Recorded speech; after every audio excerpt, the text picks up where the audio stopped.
இறை இயேசுவில் மிகவும் பிரியமான சகோதர சகோதரிகளே, ஆசீர்வாதமான இந்த காலை வேளையில் உங்களை அன்புடன் வாழ்த்துகிறேன்.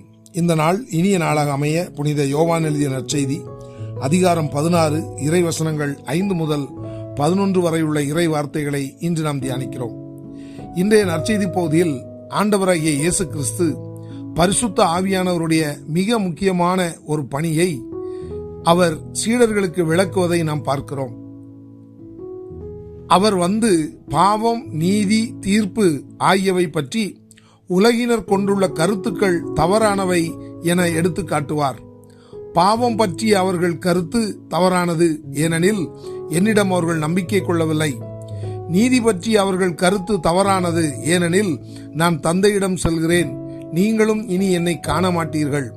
தீர்ப்பு பற்றிய அவர்கள் கருத்து தவறானது, ஏனெனில் இவ்வுலகின் தலைவன் தண்டனை பெற்றுவிட்டான் என்று சொல்லி பரிசுத்த ஆவியானவர் வந்து செய்ய போகிற செயல்களை குறித்து இயேசு கிறிஸ்து தெள்ள தெளிவாக எடுத்துரைப்பதை நாம் பார்க்கிறோம். ஆமென கருமையானவர்களே, அந்த பரிசுத்த ஆவியானவர் பெந்தகோஸ்து நாளன்று பொழியப்பட்ட பொழுது அவர் நம் ஒவ்வொருவருக்குள்ளும் அந்த நாளிலிருந்து இந்த நாள் வரை செயல்பட்டு கொண்டிருக்கிற விதத்தை நாம் பார்க்கிறோம். இன்றைக்கு நம்முடைய வாழ்க்கையில் எது சரி எது தவறு என்பதை நமக்கு மிக துல்லியமாக வெளிப்படுத்துகிற வல்லமை பரிசுத்த ஆவியானவருக்கு உண்டு. நம்முடைய பார்வையில், நம்முடைய பேச்சில், நம்முடைய செயல்களில் என்னென்ன குறைகள் காணப்படுகிறது என்பதை, என்னென்ன பலவீனங்கள் காணப்படுகிறது என்பதை மிக தெள்ளத் தெளிவாக அவர் நமக்கு எடுத்துரைக்கிறார். ஆகவேதான் இன்றைக்கு நாம் ஒவ்வொருவரும் அன்றாட வாழ்க்கையில் நாம் செய்கிற செயல்களில் எத்தனை காரியங்கள் சரியானவை, எத்தனை காரியங்கள் தவறானவை, எத்தனை காரியங்கள் ஆண்டவருக்கு பிரியமானவை, எத்தனை காரியங்கள் ஆண்டவருக்கு பிரியமில்லாதவை என்பதை நாமே நன்கு அறிந்திருப்பதற்கான ஒரே காரணம் நமக்குள் பரிசுத்த ஆவியானவர் செயல்பட்டு கொண்டிருப்பதே ஆகும். ஆம் அன்பார்ந்தவர்களே, இந்த பரிசுத்த ஆவியானவருடைய உணர்த்துதலுக்கு நாம் எந்த அளவிற்கு கீழ்ப்படுகிறோமோ அதை பொறுத்துதான் நம்முடைய ஆவிக்குரிய வாழ்க்கையின் ஆசீர்வாதமும் நமது உலகத்துக்கு அடுத்த வாழ்க்கைக்குரிய ஆசீர்வாதங்களும் அடங்கும் என்பதில் எந்த விதமான சந்தேகமும் இல்லை.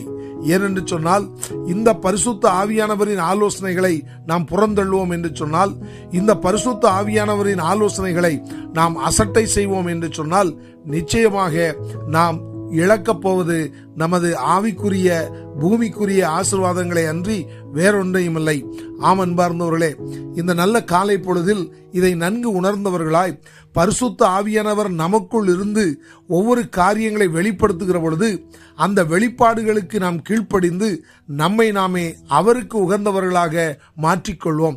இதன் நிமித்தம் இனம் புரியாத மகிழ்ச்சி, இனம் புரியாத சமாதானம், இனம் புரியாத சந்தோஷத்தை நம்மால் அனுதினமும் அனுபவித்து வாழ முடியும். அவ்வாறு நாம் அதை அனுபவிக்கிற பொழுது நம் மூலமாக நமது குடும்பத்திற்கும் மற்றும் நமது உற்றார் உறவினர் நண்பர்கள் யாவருக்கும் அந்த மகிழ்ச்சியானது பரவும் என்பதில் எந்த விதமான ஐயமும் இல்லை.